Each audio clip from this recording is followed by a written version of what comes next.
Hello बच्चों, मैं अंकित शर्मा एक बार फिर से आपके अपने YouTube चैनल एडु विद होप पे बहुत बहुत स्वागत करता हूं। और आज के वीडियो में जनरली हम पढ़ने वाले टाइप्स ऑफ केमिकल रिएक्शन।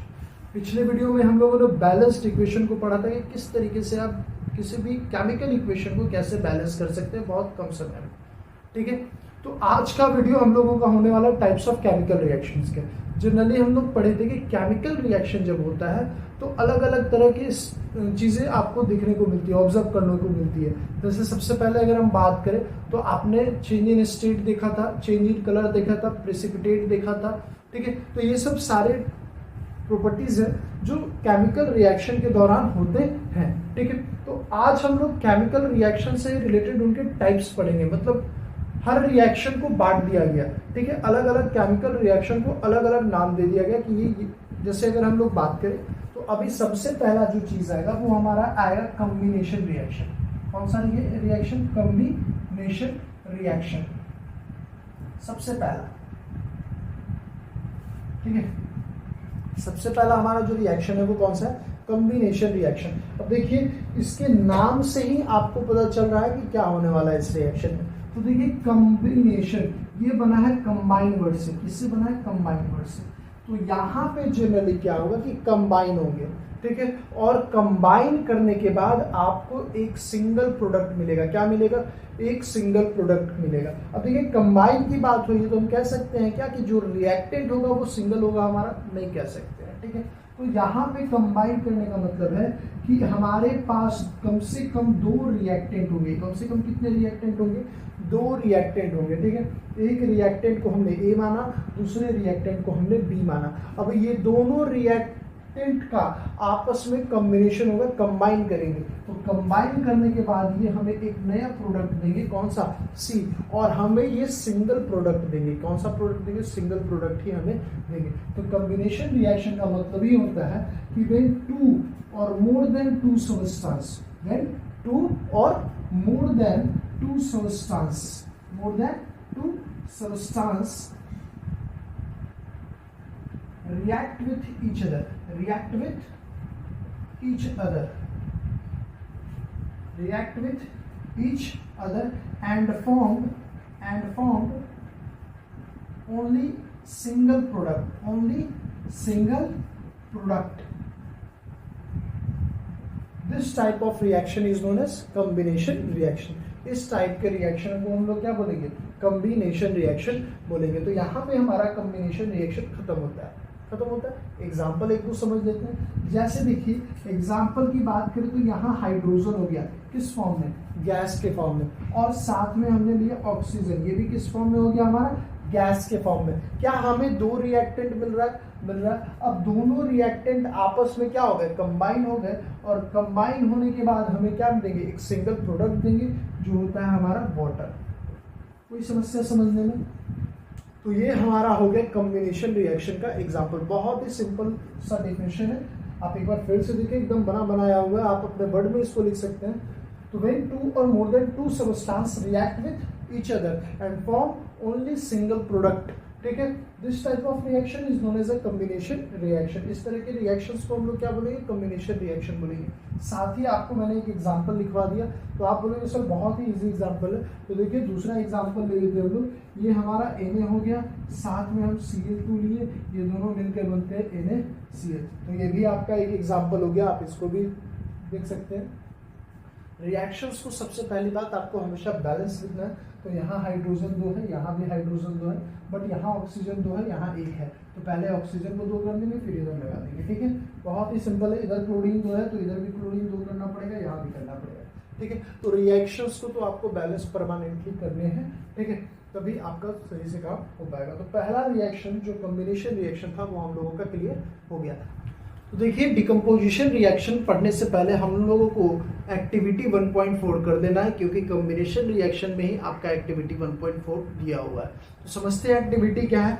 तो लिखा हुआ take a small amount of calcium oxide or quick lime in a beaker. देखिए कैल्शियम ऑक्साइड को ही हम लोग क्विक लाइम बोलते हैं। तो हमें क्या बोला जा रहा है कि आपको एक बीकर लेना है। तो चलिए स्टार्ट करते हैं। एक बीकर मैं ले लेता हूं। चलिए इस तरीके का मैंने एक बीकर ले लिया और इस बीकर में आपको मिलाना है कैल्शियम ऑक्साइड। कैल्शियम ऑक्साइड को हमने मिला दिया, ये मान लीजिए ये हमारे कैल्शियम ऑक्साइड है, ये हमारा सॉल्यूशन है, इसमें हमारा कैल्शियम ऑक्साइड है, ठीक है। तो हमने इसमें मिला दिए है कैल्शियम ऑक्साइड, क्या मिला दिए? Calcium oxide.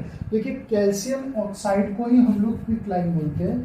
कैल्शियम ऑक्साइड कहने का मतलब होता है CaO, ठीक है, जिसको हम लोग किस नाम से जानते हैं? साथ ही क्विकलाइन के नाम से ही जानते हैं। तो चलिए एक बार फिर से मैं पढ़ लेता हूँ, क्या कह रहा है?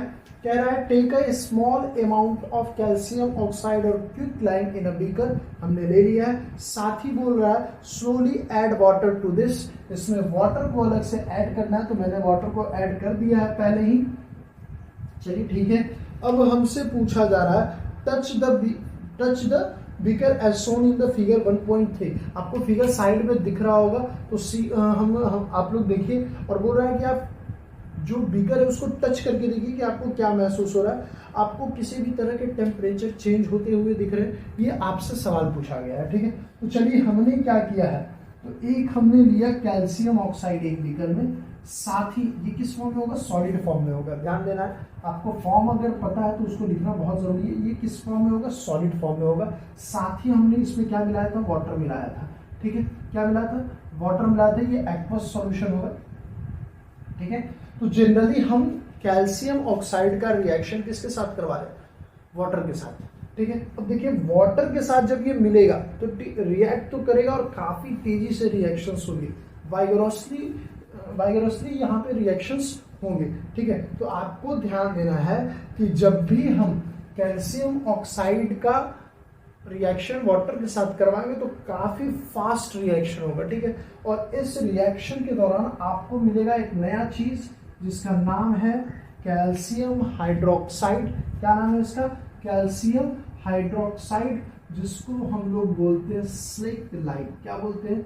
Slaked lime. तो ये हमारा स्लेक्ट लाइम है, ध्यान से समझिए, ये हमारा कौन सा? स्लेक्ट लाइम है।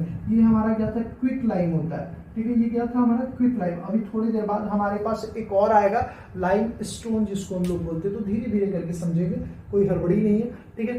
तो हम लोगों ने कैल्शियम ऑक्साइड का वाटर के साथ रिएक्शन करवाया, यहाँ मिला हमारा स्लेक्ट लाइम, और साथ में ही यहाँ पे जो बीकर होगा वो आपका धीरे धीरे गर्म होना स्टार्ट हो जाएगा, ठीक है। तो ये जो बीकर है ये क्या हो जाएगा? गर्म हो जाएगा। जब चूने को, ये एक तरह का चूना, तो चूने को जब हम पानी में मिलाते हैं तो मिलाने के दौरान हमें मिलता है स्लेक्ट लाइम, जो आप देखिए वो व्हाइट रंग का एकदम गाढ़ा सब्सटेंस बन जाता है, ठीक है। और साथ में ही वहां पे आपको हीट, मतलब उस जैसे ही आप कैल्शियम ऑक्साइड को वाटर में मिलाइएगा तो बबल्स आपको बाहर आते हुए दिखेंगे, वो हीट ही के फॉर्म में आपको रिलीज होते हैं। तो आपको बस ध्यान देना है कि जब भी हम क्विकलाइन को वाटर के साथ रिएक्शन करवाएंगे तो यहाँ हमारा बनेगा स्लेक्ट लाइन, साथ में आपका हीट इवॉल्व होगा। अब देखिए इससे रिलेटेड क्या चीजें हमको और जाननी है, ठीक है। तो अगर हम बात करें कि जब आप कैल्शियम ऑक्साइड का वाटर के साथ रिएक्शन करवाएं तो ये जो स्लेक्ट लाइन मिला ये हमको व्हाइटिश कलर का होगा, मतलब व्हाइट जनरली कलरिंग का होगा। कैसा होगा? व्हाइट कलर होगा। अब ध्यान देने की बात क्या है, आप थोड़ा सा और एनसीईआरटी को देखेंगे, थोड़ा सा स्क्रॉल करेंगे, मतलब थोड़ा सा और अगले पेज में जब आप जाएंगे तो वहां पे आपको क्या दिखेगा कि जनरली इस स्लेक्ट लाइन का हम लोग करते क्या है, तो इससे हम लोग दीवार को पेंट करते हैं, ठीक है, मतलब चूना करवाते हैं, ठीक है। तो जनरली हम लोग जब इसको करवाते हैं, ठीक है, तो हम यूज करते हैं क्या? Slaked lime. तो ध्यान से देखिए स्लेक्ट लाइन हमारे पास मिल गया, CaOH का होल 2 मिल गया, ठीक है। अब देखिए जब हम चूना कर देते तो कहते हैं कि इस पे शाइनिंग 2-3 दिन बाद आएगा। क्यों 2-3 दिन बाद शाइनिंग आएगा? तो ये हमारा था कैल्शियम हाइड्रोक्साइड। अब इसको छोड़ देंगे हम 2-3 दिन के लिए, तो ये रिएक्ट करेगा हमारे कार्बन डाइऑक्साइड से। किससे रिएक्ट करेगा? कार्बन डाइऑक्साइड से। बोल रहे हैं हमारे, हमसे भी तो कार्बन डाइऑक्साइड निकलता है, तो उससे हम लोगों को, उससे जो भी नेचर में कार्बन डाइऑक्साइड है उससे ये रिएक्ट करेगा। क्या करेगा?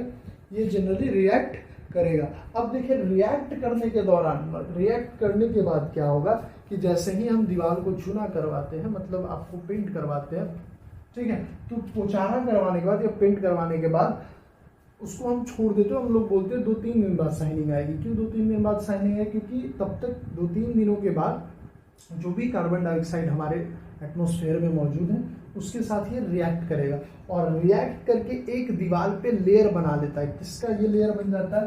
तो ये जो लेयर बनता है वो कैल्शियम कार्बोनेट का बनता है। किसका लेयर बनता है? कैल्शियम कार्बोनेट का। ठीक है, अब कैल्शियम कार्बोनेट का ये लेयर बन गया जो कि जनरली क्या होता है? सॉलिड इन नेचर, और साथ में आपका वाटर रिलीज होता है जो कि लिक्विड फॉर्म में होता है। ठीक है, तो आपको ध्यान रखना है क्या सबसे बड़ी बात कि जब हम चूने को पानी का साथ रिएक्शन करवाएं तो एक तरह का स्लिक लाइन बना। ठीक है, अब स्लिक लाइन बना मतलब ये आपका व्हाइटिश कलर का होता है। अब ये साथ में स्लिक लाइन बनेगा और हीट भी रिलीज करेगी। अब ये वापस से हमारे नेचर के में जो एटमॉस्फेयर में कार्बन डाइऑक्साइड प्रेजेंट है उसके साथ रिएक्ट करेगा और एक तरह का लेयर दीवार पे बना लेगा। ठीक है, और वही चीज को हम लोग बोलते हैं लाइम स्टोन। इसको क्या बोला जाता है? Lime stone. तो देखिए तीनों नाम आपको दिख रहे हैं, कंफ्यूज नहीं करना है, एक सीक्वेंस में जब आप याद रखिएगा तो आपको बहुत बढ़िया लगेगा। ठीक है, तो आपको स्टार्टिंग कहाँ से करनी है? CaO से, जो कि क्विक लाइन, वाटर के साथ रिएक्ट किया, स्लिक लाइन बना, फिर स्लिक लाइन कार्बन डाइऑक्साइड के साथ रिएक्ट करेगा, हमें लाइमस्टोन देगा। तो ये बहुत ही इंपॉर्टेंट आप इस एक्टिविटी को कह सकते हैं। इस एक्टिविटी को आप VVI कर दीजिए। ठीक है, इससे लगातार सवाल पूछे जा रहे हैं बोर्ड्स के एग्जाम में, तो आपको ये एक्टिविटी को ध्यान रखना ही रखना है। ठीक है, तो इसी के कारण 2-3 दिन बाद आपके व्हाइटिश कलर की शाइनिंग, आपको व्हाइट वॉशिंग हम जिसको बुलवाते हैं, करवाने के बाद आपकी शाइनिंग आ जाती है दीवार पे। ठीक है, तो बहुत ही इंपॉर्टेंट आपका ये जनरली एक्टिविटी था, तो इसी के कारण मैंने इसको करवा दिया। तो ये हुआ एक्टिविटी हमारा 1.4। ठीक है, तो यहाँ पे हमारा एक्टिविटी 1.4 खत्म हो गया। अब हम लोग बढ़ते हैं थोड़ा सा आगे, जिसमें हम लोग पढ़ेंगे डीकम्पोजिशन रिएक्शन के बारे में। किसके बारे में पढ़ेंगे? डीकम्पोजिशन रिएक्शन के बारे में। अच्छा, मैंने बताते चला था कि और भी कुछ छोटे छोटे टाइप्स ऑफ रिएक्शन है जिसको इंपॉर्टेंट मैंने बोला था, इंपॉर्टेंट तो है लेकिन हमें रिएक्शन के दौरान ही पढ़ लेंगे। तो देखिए यहाँ पे हीट इवॉल्व हो रहा है। क्या हो रहा है? हीट बाहर निकल रहा है। ठीक है, तो इस टाइप के रिएक्शंस को हम लोग बोलते हैं एक्सोथर्मिक रिएक्शन। कौन सा रिएक्शन बोलते हैं? Exothermic reaction. Exothermic reaction, those reaction in which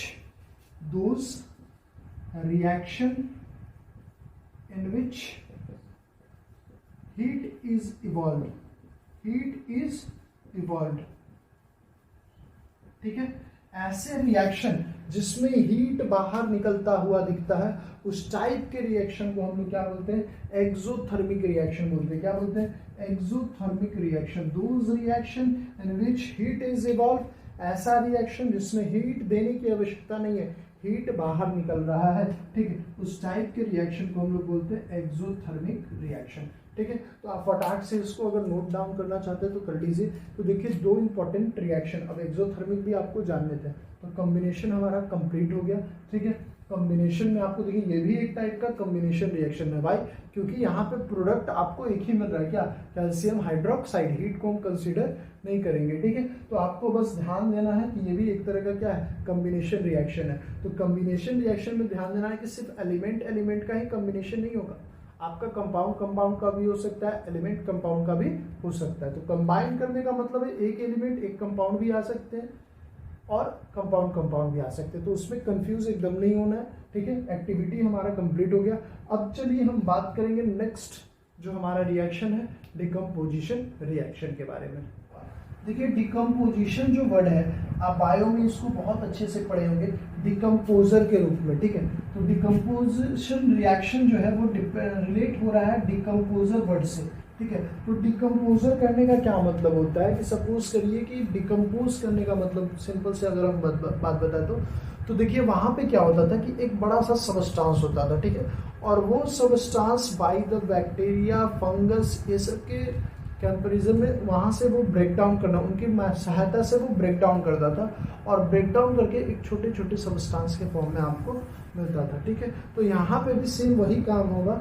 आपको बस ध्यान क्या देना है कि यहाँ पे जो रिएक्टेंट होगा वो आपका सिंगल होगा। ध्यान दीजिए ना, सबसे पहले अगर हम पॉइंट बोले कि decomposition reaction is vice versa, vice या अपोजिट टू कॉम्बिनेशन, या तो opposite to combination reaction, combination reaction मतलब ये ठीक कॉम्बिनेशन रिएक्शन का ये उल्टा है। कौन? Decomposition reaction. कैसे समझते हैं? देखिए, डिकम्पोजिशन रिएक्शन में जनरली क्या होता है कि यहाँ पे रिएक्टेंट आपको सिंगल चाहिए। क्या सिंगल चाहिए? रिएक्टेंट आपको सिंगल। तो सपोज करते हैं कि यहाँ पे हमारा रिएक्टेंट सिंगल है CaCO3, ये हमारा सॉलिड फॉर्म है। किस फॉर्म में? सॉलिड फॉर्म में। ठीक है, आपको ध्यान से देखना है। यहाँ पे हमने वापस से क्या बोला कि यहाँ पे जो हमें रिएक्टेंट चाहिए वो सिंगल चाहिए। क्या चाहिए हमको? सिंगल चाहिए। ठीक है, अब यहाँ पे जो रिएक्टेंट सिंगल फॉर्म में है ये टूटेंगे, और टूटेंगे सिंपलर सबस्टांसेस के फॉर्म में, और ये एक से ज्यादा ही होंगे। तो यहाँ ध्यान देते हैं, अब ये टूटेंगे, डिकम्पोज तो करेगा, ब्रेकडाउन तो होगा, ब्रेकडाउन इनटू सिंपलर सबस्टांसेस। अगर हम कहें those reaction in which single reactant breakdown into simpler substances, ठीक है, तो उस टाइप के रिएक्शंस को हम लोग डिकम्पोजिशन रिएक्शंस बोलते हैं। लेकिन ये टूटेगा, जैसे वहां तोड़ने के लिए बैक्टीरिया, फंगस, ये सब सारी चीजें थी, उसी तरीके से यहाँ भी टूटने के लिए कुछ कुछ चीजें चाहिए। तो यहाँ डिकम्पोजिशन रिएक्शन 3 कारणों की वजह से होता है: सनलाइट, इलेक्ट्रिसिटी और हीट। क्या क्या? सनलाइट, इलेक्ट्रिसिटी और हीट, तीनों को नाम दिया गया है। थर्मल डिकम्पोजिशन, फोटोलाइटिक डिकम्पोजिशन, और आपका हो गया, एक हो गया थर्मल हीट के लिए, फोटोलाइटिक हो गया सनलाइट के लिए, और एक आपका इलेक्ट्रोलाइटिक होता है जिसमें हम इलेक्ट्रिसिटी देते हैं। ठीक है, तो ये जो रिएक्शन है जो अभी बोर्ड पे लिखा हुआ है, ये जो रिएक्शन है ये हमारा है थर्मल डिकम्पोजिशन का एग्जाम्पल, जहाँ पे हमको हीट देने की आवश्यकता है। क्या है? हीट देने की आवश्यकता है।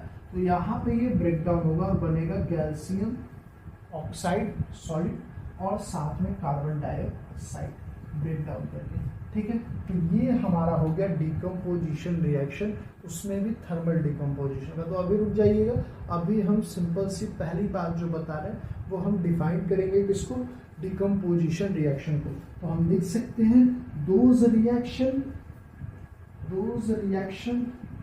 इन विच सिंगल रिएक्टेंट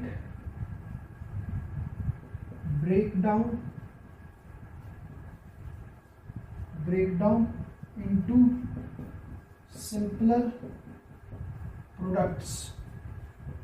ठीक है, इस टाइप के रिएक्शंस को हम लोग क्या बोलेंगे? Decomposition reactions. सॉरी, मैं माफ़ी चाहूँगा, थोड़ा मैं लिखता हूँ तो थोड़ा आपका जो लाइन है वो थोड़ा सा आपका मुड़ जाता है।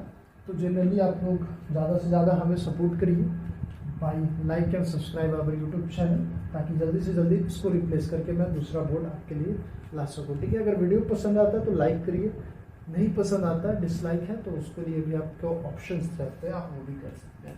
ठीक है, तो देखिए those reaction which single reactant break down into simpler substances. ठीक है, अब देखिए हम लोगों ने बात की थी कि इस तरह के रिएक्शंस को होने के लिए आपको एक तरह की एनर्जी इनको देनी पड़ेगी। ठीक है, तो बिना एनर्जी के डिकम्पोजिशन रिएक्शंस नहीं होंगे। ठीक है, तो सबसे पहला इसमें जो हम पढ़ेंगे वो होगा हमारा थर्मल डिकम्पोजिशन। कौन सा? Thermal decomposition. तो ये रिएक्शन होगा प्रेजेंस इन हीट। ठीक है, प्रेजेंस ऑफ हीट, हीट के प्रेजेंस में ये रिएक्शंस होंगे, जिसका एग्जांपल मैंने यहाँ पे लिख रखा है, इसी के कारण मैं वापस से नहीं लिख रहा हूँ। ठीक है, यहाँ पे प्रेजेंस ऑफ हीट, हीट के प्रेजेंस में ये रिएक्शन होंगे, आपको यहाँ पे लिखा हुआ है। ठीक है, सेकेंड जो हमारा होगा, second that is photolytic decomposition. Photolytic decomposition,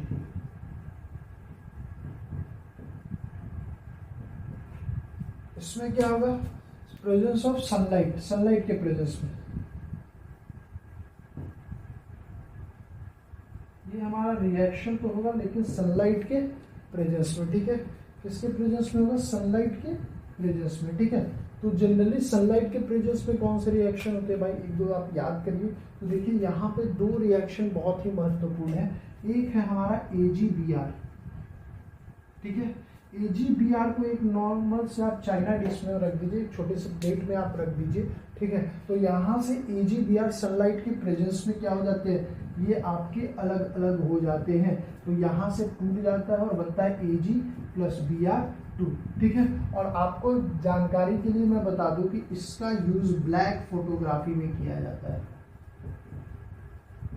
ठीक है।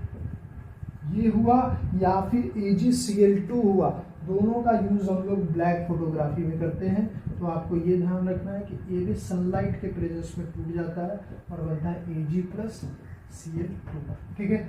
मैंने पहले भी पढ़ा चुका है कि जितने तरह के भी, ठीक है, जितने तरह के भी आपको नॉन मेटल्स दिखेंगे, खास करके आपको ये जो हाइड्रोजन ग्रुप वाला है, ये हमेशा डाई एटॉमिक फॉर्म में आपको दिखेंगे। तो आपको बस ध्यान रखना है, ज़्यादातर नॉन मेटल्स जो होते हैं वो डाई एटॉमिक फॉर्म में होते हैं, उससे ज़्यादा आपको फिलहाल अभी तक याद नहीं रखना है, ठीक है।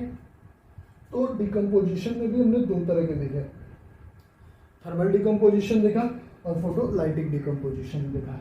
लास्ट जो हमारा बचा हुआ है वो है हमारा कौन सा, तो हमारे पास बचा हुआ है अब इसी, अच्छा हाँ, एक चीज़ और ध्यान रखना है कि जो हमारा डिकम्पोजिशन रिएक्शन होते हैं वो अपोजिट होते हैं किसी कम्बिनेशन रिएक्शन के।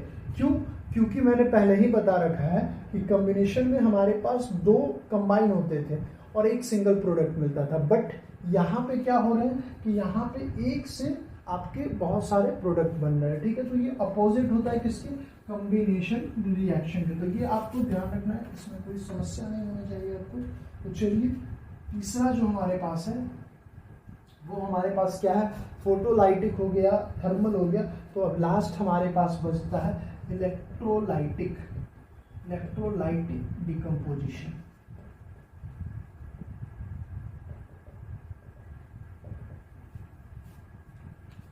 ठीक है। क्या है हमारा तीसरे, इलेक्ट्रोलाइटिक डिकम्पोजिशन, ठीक है। तो इलेक्ट्रोलाइटिक डिकम्पोजिशन में क्या होगा, प्रेजेंस ऑफ इलेक्ट्रिसिटी, ठीक है।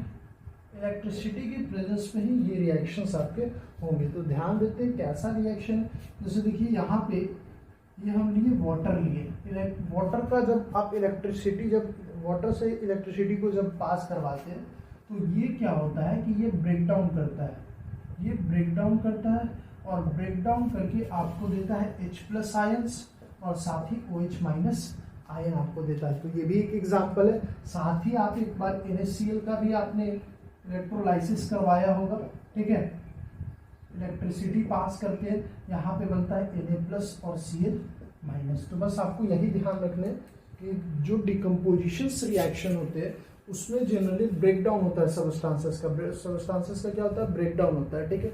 वो छोटे छोटे सबस्टांस के फॉर्म में टूटता है, ठीक है। तो आपको डिकम्पोजिशन में पहली बात तो ये याद रखनी है कि आपको ब्रेक डाउन होगा, सिंगल रिएक्टेंट आपको टूटेंगे प्रोडक्ट में, कई प्रोडक्ट्स में, और साथ ही उसके रिएक्शन को होने के लिए कुछ एनर्जी आपको देनी पड़ेगी। वो चाहे आप हीट के फॉर्म में दे, वो चाहे आप इलेक्ट्रिसिटी के फॉर्म में दे, वो चाहे सनलाइट के फॉर्म में दे, लेकिन आपको वहाँ पे आपको हीट मतलब एनर्जी आपको देना पड़ेगा, तभी आपका डिकम्पोजिशन रिएक्शंस होगा। तो दो हमने मेनली रिएक्शंस को ख़त्म कर लिए।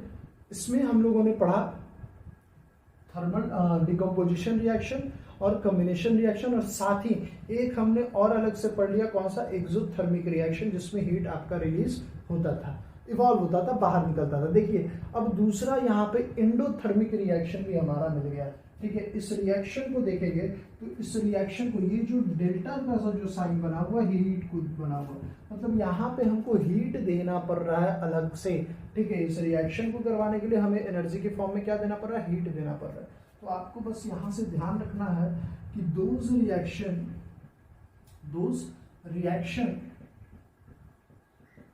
विच ऑब्जर्व हीट, ठीक है। ऐसे रिएक्शन जो आपके हीट को ऑब्जर्व करते हो उसको हम बोलते हैं एंडोथर्मिक रिएक्शन। एंडोथर्मिक रिएक्शन, ऐसे रिएक्शन जिसको हमें हीट देने की आवश्यकता है, उस तरह के रिएक्शंस को हम लोग क्या बोलते हैं, एंडोथर्मिक रिएक्शन बोलते हैं। तो आई होप आपको क्लियर हो गया होगा। कोई समस्या है तो आप हमें कमेंट करके बता सकते हैं। जहाँ तक मुझे लग रहा है मैं थ्रू द लाइन एनसीईआरटी आपको एक एक करके करवाता जा रहा हूँ, ठीक है। मेरे हिसाब से हमें कोई समस्या आपको नहीं होनी चाहिए, ठीक है। तो जनरली आप देखिए ये सब टाइप के रिएक्शंस होते हैं, और भी बहुत सारे टाइप्स के रिएक्शन है। जैसे FeSO4 का है, उसको भी हीट देते हैं तो 2-3 भागों में टूटते हैं, Fe2O3 बनता है, फिर SO2 बनता है, SO3 बनता है। तो ये सब रिएक्शंस ऐसे हैं जो इंपॉर्टेंट रिएक्शन है और आपको पता होनी चाहिए कि जनरली क्या क्या हो, ठीक है। तो आपको इनको ध्यान देना है। तो अभी तक 2 हमारा रिएक्शन खत्म हो गया, एक हमारा कॉम्बिनेशन रिएक्शन था और दूसरा हमारा डिकम्पोजिशन रिएक्शन। तो चलिए नेक्स्ट जो हमारा रिएक्शन है उसको अब देखते हैं, जिसमें हम डिस्प्लेसमेंट रिएक्शन के बारे में पढ़े। तो देखिए हम लोग अभी तक डिकम्पोजिशन रिएक्शंस को कर चुके हैं, पढ़ लिए हैं उसके बारे में। देखिए 2 एक्टिविटी है, एक्टिविटी नंबर 1.5 एंड 1.6। जो भी एक्टिविटी होगा मैं उसका एक छोटा सा वीडियो आपको साइड से बना के दे दूंगा, उसको मैं इस वीडियो में कवर अप नहीं कर रहा हूँ, ठीक है। तो 1.4 तक वीडियो के साथ था, अब मैं उसको अलग से करवा दूंगा, थोड़ा टाइम देके अलग से। अभी फिलहाल आप समझो कि डिकम्पोजिशन हमारा खत्म हो गया। नेक्स्ट जो हमारा रिएक्शन है वो हमारा है डिस्प्लेसमेंट रिएक्शन। कौन सा रिएक्शन, डिस्प्लेसमेंट रिएक्शन। तो देखिए ये भी वर्ड आपका फिजिक्स से रिलेटेड, डिस्प्लेस करना मतलब एक जगह से दूसरी जगह को हटाना, ठीक है, मतलब डिस्प्लेस करना, किसी भी चीज को हम डिस्प्लेस कर रहे हैं। तो आपको ध्यान देना है कि ये जो डिस्प्लेसमेंट रिएक्शन है इसमें हमारा एक बहुत ही इंपॉर्टेंट चीज ऐड होता है जिसको हम बोलते हैं रिएक्टिविटी सीरीज। कौन सा सीरीज है, रिएक्टिविटी सीरीज, बहुत ही फेमस है, ठीक है। आपको इसको समझना है रिएक्टिविटी सीरीज में क्या है। जैसे देखिए हमारा होता है केदारनाथ का माली आलू जरा फीका सा पकाता है, ठीक है। फिर आपको लिखना है हाई कोर्ट आप, सॉरी मैं यहां से लिख देता हूँ, HD के बाद से है हाई कोर्ट आप का, ठीक है। तो आपको ये रिएक्टिविटी सीरीज याद रखना है, ठीक है। तो मेनली आपको ये रिएक्टिविटी सीरीज याद रखना चाहिए। देखिएगा आपके एनसीईआरटी में 2 चीज़ों को नहीं लिखा होगा, एक SN नहीं लिखता, एक मरकरी आपको नहीं लिखता, ठीक है, लेकिन ये सारा आपका एक फॉर्म में लिखा हुआ है। तो आपको बस ध्यान रखना है कि ये रिएक्टिविटी सीरीज आपको याद आना चाहिए। डाउनवर्ड चलते हैं तो रिएक्टिविटी सीरीज डिक्रीज होती है, क्या होती है, डिक्रीज होती है। और जब अपवर्ड आते हैं तो वो क्या होता है, इंक्रीज होता है। तो ये ध्यान रखना है आपको, रिएक्टिविटी सीरीज याद रखना है। फिर से मैं पढ़ के आपको एक बार सुना देता हूँ। केदारनाथ का माली आलू जरा फीका सा पकाता है, ठीक है। यह याद रखने का ट्रिक है, बहुत ईजी ट्रिक है और बहुत ही फेमस ट्रिक है, ये आपको याद रखना है। तो डिस्प्लेसमेंट रिएक्शन में जनरली क्या होता है कि एक मेटल जो है दूसरे मेटल को डिस्प्लेस करता है। तो कौन सा मेटल किसको डिस्प्लेस करेगा, तो एक छोटा सा एग्जांपल लेते हैं कि यहाँ हमने रिएक्शन में लिया HCl, क्या लिया हमने रिएक्शन में HCl, साथ ही हमने इसका डिस्प्लेसमेंट करवाया Zn से। किससे करवा रहा हूँ, Zn से, किसका, HCl का। अब देखिए यहाँ पे 2 कटायंस पार्ट आपको दिखता है, एक Zn कटायन हुआ और एक Hb यहाँ कटायन की तरह काम कर रहा है। तो हमेशा याद रखना है आपको, यहाँ पे जब भी डिस्प्लेसमेंट की बात होगी तो कटायन वाले पार्ट से होंगे, ठीक है। तो यहाँ पे अगर आप देखोगे हाइड्रोजन और Zn में, तो Zn ज़्यादा रिएक्टिव है इन कंपेरिजन टू हाइड्रोजन। वो भी इसका पार्ट था लेकिन नीचे जगह नहीं थी तो साइड में मैंने लिख दिया, आपको ठीक उसके नीचे लिखना है, ठीक है। तो यहाँ पे जो रिएक्शंस बनेंगे, अब हाइड्रोजन को डिस्प्लेस करेगा कौन, Zn इसको डिस्प्लेस करेगा क्योंकि Zn is highly reactive than hydrogen. तो यहाँ पे बनेगा ZnCl2 और हाइड्रोजन बेचारा निकल के चला जाएगा, ठीक है। तो यहाँ पे आपका जो रिएक्शन होगा वो डिस्प्लेसमेंट रिएक्शन होगा। तो आपको हमेशा याद रखना है highly reactive element displace less reactive element, ठीक है। तो यहाँ पे डिस्प्लेसमेंट की ही बात होती है, ठीक है। तो जनरली एक और मैं रिएक्शन लिख देता हूँ, देखिए एक मैं लिख देता हूँ यहाँ पे क्या बना दूँ, NO2, हाँ चलिए यहाँ पे देखिएगा Na2SO4 मैं बना रहा हूँ, ठीक है, और इसको मैं K के साथ रिएक्शन करवा रहा हूँ, ठीक है, पोटाशियम के साथ, या मान लीजिए कि और छोटा MgSO4 दे देता हूँ, इसका रिएक्शन हम पोटाशियम के साथ करवा रहे हैं, तो यहाँ पे वापस हमको मिलेगा K2SO4 बनेगा, साथ में Mg आपका निकलता हुआ दिखेगा, क्योंकि फिर से potassium is more reactive than Mg। ठीक है, तो ये एक तरह का डिस्प्लेसमेंट रिएक्शन हो गया। तो आप बोल सकते हैं a more reactive element will displace less reactive element. ठीक है, तो यहाँ पे आपका डिस्प्लेसमेंट रिएक्शन होता है। ठीक है, और आपको ध्यान देना है कि जो भी रिएक्टिव आपके होंगे वो वाटर में डिसॉल्व हो जाएंगे, ये चीज़ें आपको ध्यान रखनी है। ठीक है, जैसे K2 ये हाईली रिएक्टिव है, ये वाटर में जाके आपका डिसॉल्व हो जाएगा। The more reactive metal gradually dissolve. ठीक है, तो ये सब छोटे छोटे पॉइंट्स हैं जो नोट्स में आपको मिल जाएंगे। आप जाके केमिकल रिएक्शन का एक नोट्स आप जाके डाउनलोड कर सकते हैं, आपको प्लेलिस्ट में नोट्स का एक अलग प्लेलिस्ट बना हुआ, वहाँ से आप उसको जाके डाउनलोड कर सकते हैं। ठीक है, तो ये हमारा था डिस्प्लेसमेंट रिएक्शन। ठीक है, अब देखिए, अब जो हमारे पास एक और रह गया वो है हमारा डबल डिस्प्लेसमेंट रिएक्शन। जल्दी से इसको भी मैं चलिए, तो डबल डिस्प्लेसमेंट रिएक्शन को समझ लेते हैं। बहुत ही सिंपल रिएक्शन है, तो इसको समझ लेते हैं क्या है हमारा डबल डिस्प्लेसमेंट रिएक्शन।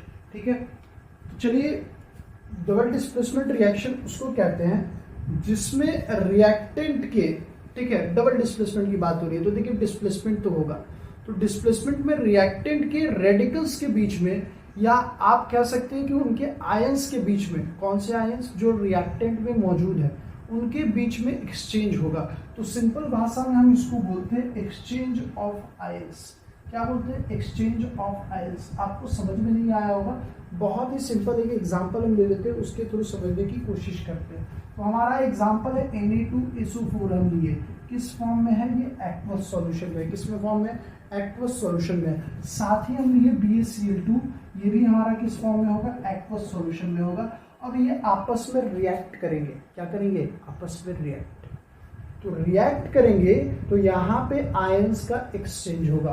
देखिए एक्वस सॉल्यूशन में है तो ये Na2 टूटेगा, ठीक है, ये Na2 टूटेगा और बनाएगा अपने ऊपर Na+ चार्ज। SO4 टूटेगा, बनाएगा अपने ऊपर -2 चार्ज। ये सब चीजें आपको पढ़नी थी, ठीक है। Ba टूटेगा, अपने ऊपर बनाएगा +2 चार्ज। क्लोरीन टूटेगा, अपने ऊपर बनाएगा -1 चार्ज। अब देखिए ये सारा रिएक्टिव में प्रेजेंट है। आप इसको देखिए, सॉरी इधर से लाइट कम पड़ती होगी, हाँ, यहाँ से आपको Na+ SO4 2- Ba 2+ और Cl -1, ये सारा आपको दिख रहा है। ये रिएक्टेंट साइड की ही आयंस है। अब देखिए Na तो SO4 के साथ था तो वापस उसके साथ जाना पसंद नहीं करेगा, तो क्या करेगा? Na भाग जाएगा Cl के पास। कहाँ भाग जाएगा? Cl के पास, और एक नया प्रोडक्ट बनाएगा। क्या बनाएगा? NaCl, क्योंकि इसके पास +1 है, इसके पास -1 है, दोनों के आयंस आपस में न्यूट्रल हो जाएंगे तो NaCl लिखेंगे। बात समझ में आई या कोई समस्या? अगर प्रॉब्लम है तो कमेंट करिए फटाफट, ठीक है। तो NaCl बनेगा, तो ये तो एक्वस सॉल्यूशन ही बनेगा भाई, ठीक है। अब देखिए मजेदार बात क्या है। मजेदार बात ये है कि यहाँ पे Ba और SO4 आपस में कंबाइन होंगे, तो देख रहे हैं इसका जो आयंस था वो इसके साथ एक्सचेंज होगा, इस Cl के साथ, और ये Ba वाला इसके साथ, मतलब SO4 के साथ एक्सचेंज करके बना लिया कंपाउंड। तो यहाँ पे जो जनरली जो हो रहा है वो एक्सचेंज ऑफ आयंस हो रहा है। अब आपस में दोनों के आयंस क्या और एक्सचेंज हो रहा है, तो जनरली यहाँ पे बन जाएगा क्या? दोनों इक्वल है तो दोनों वापस से न्यूट्रल, मतलब Ba SO4 बनेगा। लेकिन यहाँ एरो डाउनवर्ड बन रहा है, अपवर्ड बनता है तो गैस निकलता है, और नीचे बनाते हैं तो इसका मतलब होता है कि यहाँ बनता है PPT, मतलब प्रिसिपिटेट रिएक्शन बनता है, जो कि ऐसा कंपाउंड जो इनसॉल्युबल हो। क्या हो?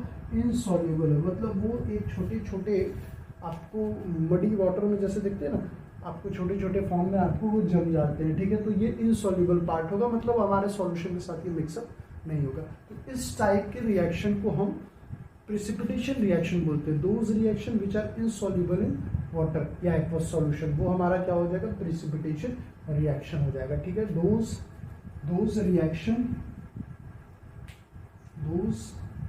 रिएक्शन पढ़ क्या रहे हैं, लिख क्या रहे हैं, कोई बात नहीं। Those reaction which is insoluble, those reaction which is insoluble in aqueous solution, हमारा क्या फॉर्म करता है, प्रिसिपिटेट आपका फॉर्म करता है। ठीक है, तो आपको बस इतना ही ध्यान रखना है कि those reaction which is insoluble in aqueous solution वो हमारा पीपीटी बनाता है, प्रिसिपिटेट रिएक्शन बनाता है। अब देखिए हमने बोला डबल डिस्प्लेसमेंट रिएक्शन, तो इसको भी हमें डिफाइन करना पड़ेगा। तो हमारा सिंपल सा है, दोज रिएक्शन इन विच, ठीक है, those reaction in which there is an exchange of ion between the reactants. ठीक है, तो हम सिंपल सा लिखवा देते हैं, एनसीईआरटी में बहुत ही खूबसूरत लाइन लिखी हुई है, those reaction in which, those reaction in which there is an exchange of ions between the, किसके बीच में आयंस एक्सचेंज हो रहा है, रिएक्टेंट के बीच में, तो between the reactant are called double displacement reaction. तो आई होप आपको डबल डिस्प्लेसमेंट रिएक्शन समझ में आ गया होगा। अगर किसी भी तरह का आपको समस्या है तो आप हमें कमेंट करके बता सकते हैं कि सर हमें ये दिक्कत हो रही है। मैं कोशिश करूंगा कि नेक्स्ट वीडियो में जब मैं आऊँ तो आपका वो जो डाउट है उसको मैं क्लियर करूँ। ठीक है, मैं कोशिश जरूर से ज़रूर करूँगा। तो अगर आपको वीडियो पसंद पड़ रहा है, आपको सारी चीज़ें समझ में आ रही है, ठीक है, आपने एक बार पढ़ लिया, एक बार फिर से पढ़ो, आपका रिवाइज हो जाएगा। ठीक है, तो आपका ये चीज़ अगर आपको ये क्लियर लग रहा है, समझ में आ रहा है, तो आप प्लीज़ हमारे साथ जुड़े और हमारे चैनल को साथ ही सब्सक्राइब करें, शेयर करें, ज़्यादा से ज़्यादा वीडियो को बढ़ाएं ताकि लाइक शेयर हमें मिले और मैं भी मोटिवेट होकर आपको और ज़्यादा पढ़ाऊँ। ठीक है, तो अगर वीडियो पसंद आ रहा है तो वीडियो को लाइक करिए, सब्सक्राइब करिए हमारे चैनल को। वीडियो को देखने के लिए बहुत बहुत आपको धन्यवाद। और अगर किसी भी तरह का प्रॉब्लम है तो आप हमें कमेंट करके बता सकते हैं। ठीक है, तो फिर हम नेक्स्ट वीडियो में नेक्स्ट टॉपिक के साथ मिलेंगे। तब तक के लिए आप हमारे चैनल के साथ जुड़े रहें।